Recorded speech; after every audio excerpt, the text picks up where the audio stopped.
का जन्म होया और जिस प्रकार उस व्यक्ति ने इस देश के दबे मिद्धे कुचले लोगों का उन्होंने सम्मान दिवाउण दा काम कीता। अज पूरी दुनिया दे विच बाबा साहब अंबेडकर नूं याद किया जाता है मेरे सत्कारयोग भराओ। और अज दा दिन पूरे देश दे विच असीं पूरे धूमधाम नाल मनाउणे आ, क्योंकि जिहड़ा देश दा संविधान सानू वो दे के गए, इहदे विच हर व्यक्ति दे बारे जातिवाद तो ऊपर उठ के हर व्यक्ति दे बारे किस तरह उहदे जीवन नूं उच्चा चुक्या जावे और इस संविधान दे विच गल कीती है। लेकिन अज दे जिहड़े देश के हालात हन वो तुसीं भली भांति जानदे हो कि किस प्रकार इस देश के संविधान नूं तोड़न दियां गल्लां कीतियां जांदियां हन। बाबा साहब दे जिहड़े विचार सन, धर्म बारे विचार सन, वो की सन? बाबा साहब कहंदे सी बराबरता होनी चाहिए है, क्वालिटी होनी चाहिए है। मैं आज स्टेज वालियां नूं भाई बेनती करना चाहना है 5 मिनट वास्ते। हेलो सरदार साहब 5 मिनट, चन्नी साहब नूं इत्थे ही छड्ड जांगे, फोटो करा लिओ उन्हां नाल। बाबा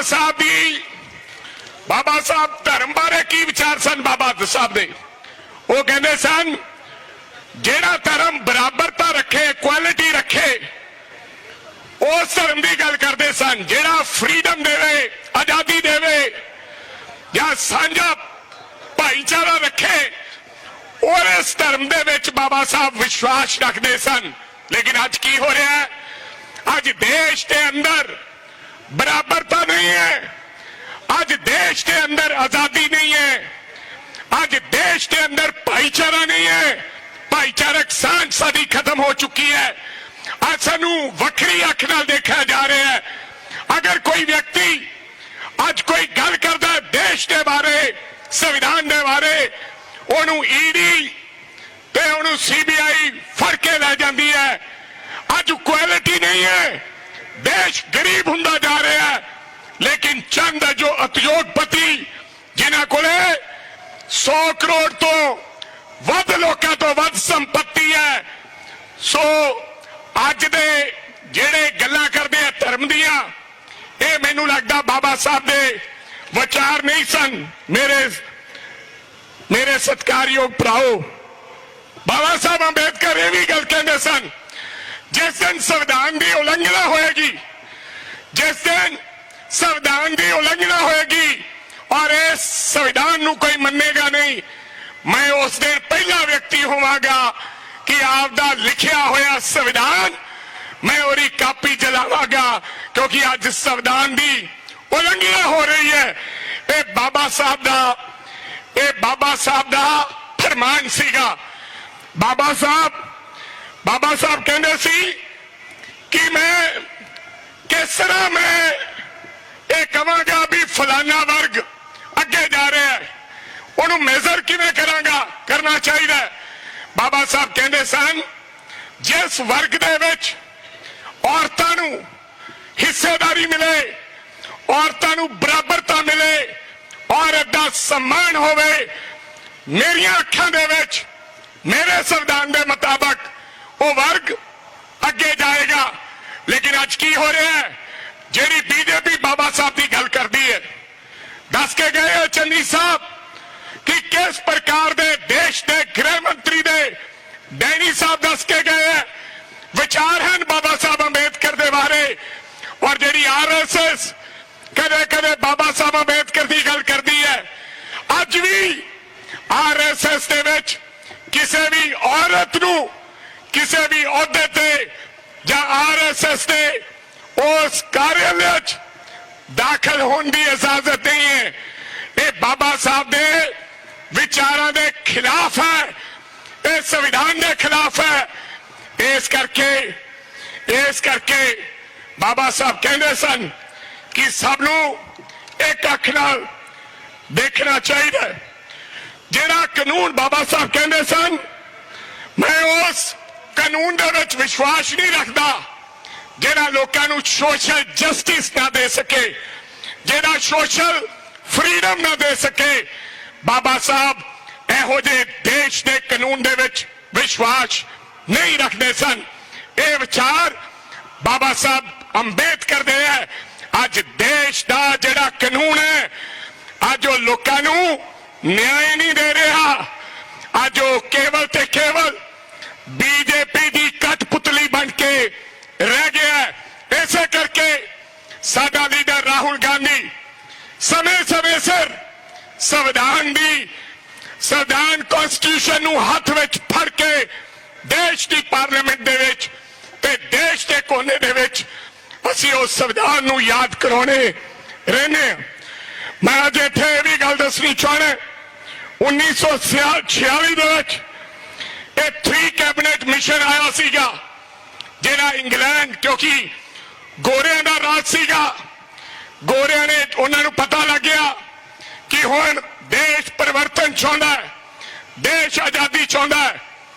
उस तो पहला उन्होंने 3 कैबिनेट मिशन भेजिया ते फिर 1946 दे विच रिजल्ट आया अगस्त च। मिशन दा वोटां पईयां, लोगों ने आपदे आपदे नुमाइंदे चुने। कांग्रेस पार्टी 228 सीटां दे नाल चुन के आई। उदों पार्लीमेंट नहीं हुंदी सी, उदों कंस्टिट्यूट असेंबली होया करदी सी। 228 व्यक्ति कांग्रेस के चुने गए ते 70-73 व्यक्ति मुस्लिम लीग दे चुने गए ते छोटियां छोटियां होर पार्टियां दे भी थोड़े थोड़े लोग चुने गए होने। ते बाबा साहब अंबेडकर इन्हां दी पार्टी सी, ये कांग्रेस के मैंबर नहीं सन। SCF पार्टी ते बाबा साहब चुन के आए। जो चुन के आए ते बाबा साहब नूं लॉ मिनिस्टर कांग्रेस पार्टी की सरकार, नहीं तो सारे कांग्रेस पार्टी को बहुमत सी, कांग्रेस पार्टी अपनी सरकार बना सकती सी। लेकिन जवाहरलाल नेहरू जी ने ते महात्मा गांधी जी ने बाबा साहब अंबेडकर नूं उस वेले लॉ मिनिस्टर बनाया। उस तो पहला उन्होंने ड्राफ्ट कमेटी का चेयरमैन भी बनाया। अगर मैं वो गल सुनावा, मैनू याद है मैं किते पढ़िया कि जवाहरलाल नेहरू जी महात्मा गांधी को गए ते कहन लगे कि ड्राफ्ट कमेटी का चेयरमैन बनाना है। तो मैं किसी चंगे जे कांग्रेस नूं दी तलाश दे विच है जिन्हों आपां ड्राफ्ट कमेटी का चेयरमैन बना दिए। महात्मा गांधी ने नाल क्या कहने, ये कांग्रेस का संविधान बनाने की बात नहीं है, ये देश का संविधान बनाना है।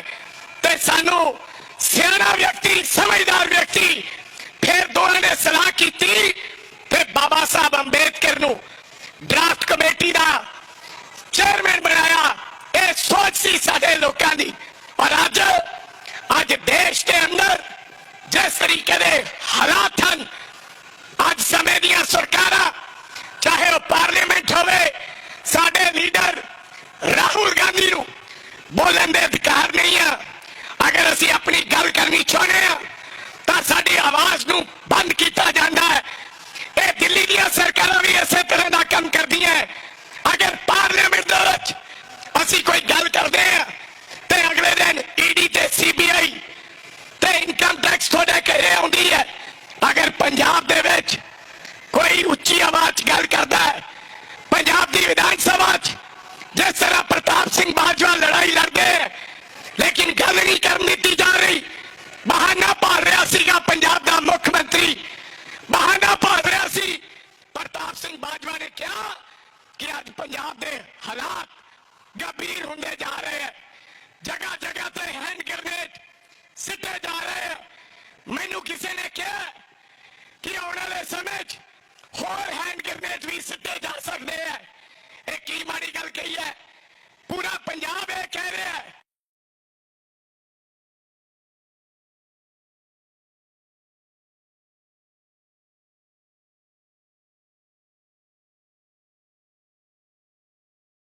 क्या लेकिन प्रताप सिंह बाजवा ते आ जड़ा मुख्यमंत्री है, हंकारी मुख्यमंत्री भगवंत सिंह मान, इन्हें कल मुकदमा दर्ज कर दिता है तो अपनी किड़ कर सके, क्योंकि जेड़ा व्यक्ति भगवंत मान के खिलाफ बोलता है उन्हें पर्चा दे के अंदर करने की कोशिश कर रहे हैं। आज संविधान दे निर्माता का दिन है। भगवंत मान साहब, ये ज्यादा देर सियासत नहीं चलेगी। ये संविधान दे निर्माता का दिन है। ये जड़े लोग हैं जिन्होंने कुर्सी पे बिठाया, ये कुर्सी तो उतारन भी जानते हैं। सो मेरी आपको गुजारिश है सारे लोगों कि असी संविधान ते पहरा दिंदे हुए बाबा साहब अंबेडकर की सोच से चलते हुए इस देश नू और इस देश के लोगों की रक्षा करनी है, राखी करनी है और संविधान की राखी करनी है, क्योंकि जिन्ना चिकर संविधान है उन्ना चिकर सारे देश नू कोई तोड़ नहीं सकता।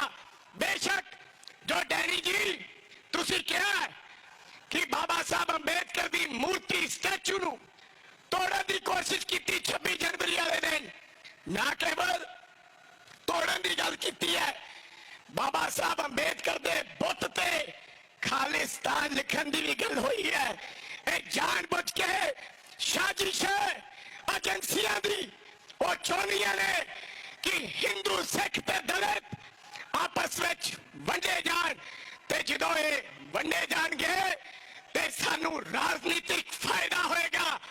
माड़े हालात कदे नहीं सुनिया सी कि मंदिर के उत्ते हैंड ग्रेनेड डिगना। माड़े हालात मैं कदे नहीं देखा कि बाबा साहब अंबेडकर की स्टैचू ते खालिस्तान लिखा जाना या तोड़न की कोशिश करनी एक गहरी साजिश का पंजाब शिकार हो रहे हैं। पवन जी, ये वो लोग हैं जिनको लगता है कि हमारी पंजाब में दाल नहीं करने वाली। ये वो लोग हैं जो पंजाब को तोड़ना चाहते हैं। ये वो लोग हैं जिनको लगता है कि अगर सत्ता ऐसे नहीं आ रही तो उल्टे तरीके से लाई जाए। ये वो लोग हैं जो देश को बांटना चाहते हैं। लेकिन आज सानू परन करना चाहिए कि आज दे दिन असी सौ खा के जाइए कि असी आपदे पंजाब नू ते आपदे देश नू टुटन नहीं देंगे। ते बाबा साहब अंबेडकर की सोच ते असी सारे दल के पहरा देंगे। दोबारा फिर गर्मी का समय, काफी समय हो गया थानू बैठिया नू, कुछ साथी चले भी गए क्योंकि 9 बजे दे आए हैं। मैं राजकुमार वेरका साहब का धन्यवाद करना चाहना जिन्होंने सानू इत्थे सद के आज बाबा साहब अंबेडकर नू श्रद्धांजलि अर्पित करवाई है। गुरजीत सिंह औजला साहब भी चले गए। तुसी ये चंगा कार्यक्रम किया और मैं पंजाब दे विच आउण ते पवन खेड़ा साहब जो देश के अंदर कांग्रेस की लड़ाई लड़ते हैं, जो सामने खड़े रहते हैं, ये भी शिकार हुए, इन्हां ते भी पर्चे हुए, लेकिन परवाह ना कीतिया होया। पवन खेड़ा जी अज भी देश समुची देश की कांग्रेस की और बाबा साहब की सोच की यह व्यक्ति लड़ाई लड़ रहा है। राहुल गांधी के नेतृत्व जोरदार ताड़ियां ना पवन खेड़ा जी का स्वागत किया जाए। दोबारा फिर